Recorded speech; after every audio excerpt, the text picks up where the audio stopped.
Amaba más la política que la ciencia, el diputado se lo hizo saber, quedó en ridículo y lo verás en este video.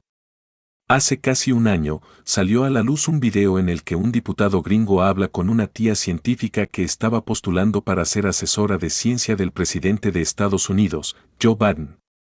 El tema de la audiencia era la importancia de la ciencia para argumentar la reafirmación de género en niños y por qué los PROGRE simplemente la imponen sin siquiera tener una base científica para ello. Durante la conversación, el diputado saca a la luz el amor que tiene la científica por ideologías progres políticas sin fundamento científico que por la verdad de la ciencia. Mira el video completo y verás cómo al final el diputado usa un magistral argumento y acertadísimas preguntas. Empecemos. My first question for you is a pretty simple one. Do you believe there is such a thing as, quote, settled science? That being a time when scientific inquiry is no longer required, when questioning is no longer required, when experimentation is no longer necessary. Senator Cruz, it's good to meet you. Thank you for that question.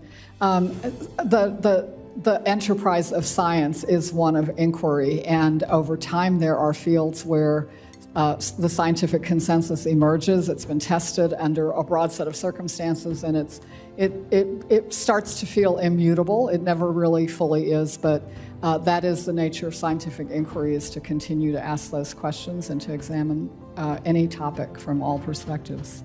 Well, I agree with that, particularly the last point you just made, that it is the essence of science to question, and history is replete with all sorts of instances of, quote, scientific consensus being categorically wrong.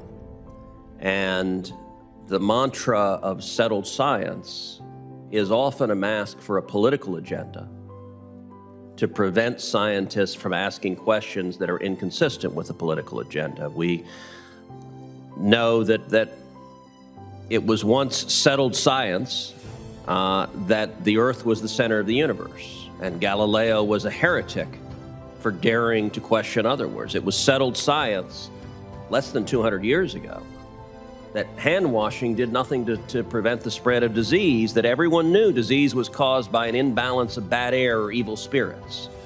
And so settled science has a way of shifting, and I would note just a couple of months ago, the Biden administration's Assistant Secretary for Health, Rachel Levine,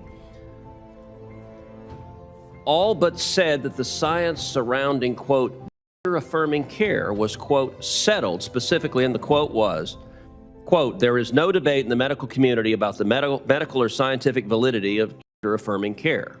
And affirming care is a euphemism for all sorts of policies that with young children can involve puberty-blocking drugs, that can involve at extreme levels surgeries that permanently alter their capacity for the rest of their life. Do you think it's accurate that questions such as that are settled science and no one is even allowed to ask what are the consequences of an 8-year-old child being given severe drugs that alter their physiology for the rest of their life? Senator Cruz, I think you are talking about an area that is quite complex. I think is actually, complex in ways that are surprising to many people.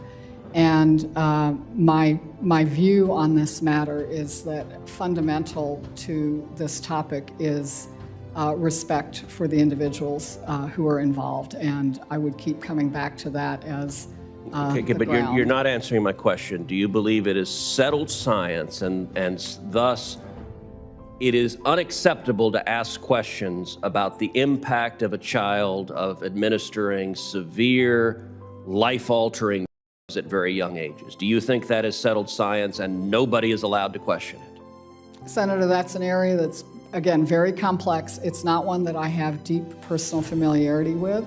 It's one that I would want to learn a lot more about. Okay, so you're refusing to answer that.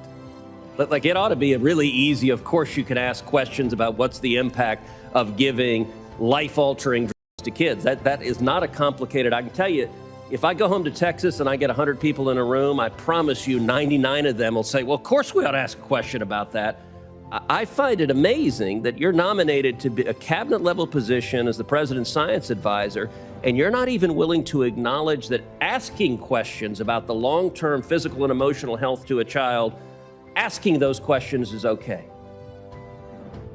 Senator, I think you're talking about some issues that certainly require a lot more thought and okay, unfortunately, what you're demonstrating here is that politics is more important than science because they're obvious science and medical questions. Let's shift to another topic. OSTB has done a lot of work under President Biden on energy and climate, and there may be no area of science that is more politicized than energy and climate. Of the almost 200 nations on planet Earth, which nation has reduced its CO2 emissions by the greatest number of total tons over the last 15 years?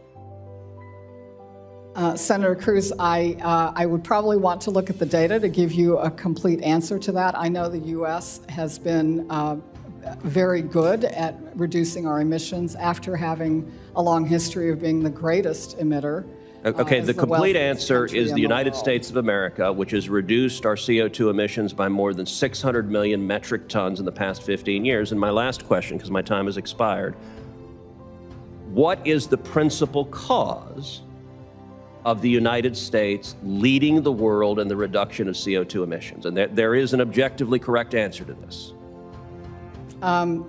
Senator, from my recollection of looking at the shifts in U.S. emissions, they have come about, I believe, from a combination of efficiency improvements, of shifts in manufacturing, and of the adoption of renewables. Okay, that answer is scientifically false. The answer for the principal cause of the reduction of CO2 emissions is the substitution of natural gas for coal in the production of electricity. That is objective, it is scientific fact, and it is dismaying to me that your answer to this committee is the political answer rather than actually talking about science and data and facts. And it also explains why the Biden administration has a relentless hostility to natural gas, even though it is the principal driver of carbon reductions. That is not science, that is politics, and frankly, it's bad politics. Dime tú, ¿crees que la ciencia debe establecerse? ¿O crees que la duda hace que se descubran y descarten cosas? Déjamelo saber en los comentarios. Dudar de los descubrimientos científicos es una parte fundamental del método científico y del proceso de construcción del conocimiento. La ciencia se basa en la autocorrección. Los científicos son humanos y pueden cometer errores. Al dudar y cuestionar los resultados, se fomenta la revisión y mejora continua de la comprensión científica. La ciencia avanza mediante la aplicación del método científico, que implica la formulación de hipótesis, la recolección de datos, la experimentación y la revisión de resultados. La duda y el escepticismo son esenciales para este proceso. Dudar de lo establecido impulsa la búsqueda de nuevas respuestas y descubrimientos. La historia de la ciencia está marcada por casos en los que las teorías aceptadas fueron desafiadas y reemplazadas por nuevas ideas más precisas y comprensivas. La evidencia científica a menudo tiene limitaciones. Puede basarse en datos limitados, enfoques metodológicos específicos o interpretaciones subjetivas. La duda ayuda a reconocer estos límites y a evitar conclusiones excesivas o mal fundamentadas. Los descubrimientos científicos están influenciados por el contexto social, cultural y político. La duda puede ayudar a entender cómo estos factores pueden afectar la interpretación de los resultados y la dirección de la investigación. Dudar también puede ser una cuestión ética. En ocasiones, los intereses personales, políticos o económicos pueden influir en la investigación. Mantener una actitud crítica ayuda a identificar posibles conflictos de interés y garantiza la integridad del proceso científico. En resumen, dudar de los descubrimientos científicos no significa rechazar la ciencia, sino más bien adoptar una perspectiva crítica que fomente la mejora constante y la búsqueda de un entendimiento más preciso del mundo que nos rodea. Y aquí culmina este video. Si te gustó, dale like, comenta el video y compártelo, eso permite que el video llegue a muchas más personas. Gracias, hasta luego.